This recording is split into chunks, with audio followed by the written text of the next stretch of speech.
I'm here with disturbing news about our favorite gadgets, cell phones, tablets, Wi-Fi, etc.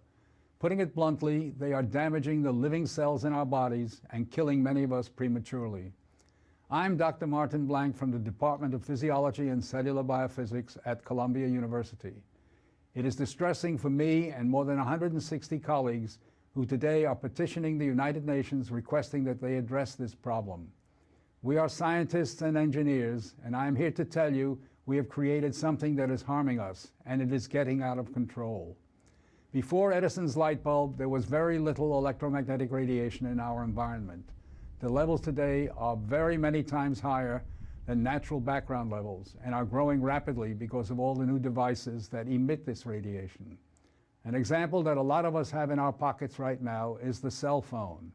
One study shows that as cell phone usage has spread widely, the incidence of fatal brain cancer in younger people has more than tripled. We are putting cellular antennas on residential buildings and on top of hospitals where people are trying to get well. Wireless utility meters and cell towers are blanketing our neighborhoods with radiation. It's particularly frightening that radiation from our telecommunication and power line technology is damaging the DNA in our cells. It is clear to many biologists that this can account for the rising cancer rates. Future generations, our children, are at risk. These biologists and scientists are not being heard on the committees that set safety standards. The biological facts are being ignored, and as a result, the safety limits are much too high. They are not protective. More protection will probably result from full disclosure of possible conflicts of interest between regulators and industry.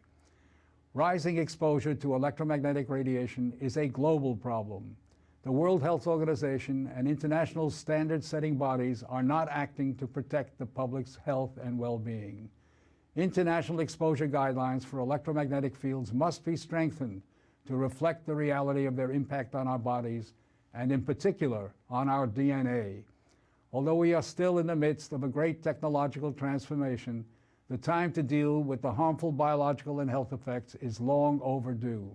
We are really all part of a large biological experiment without our informed consent.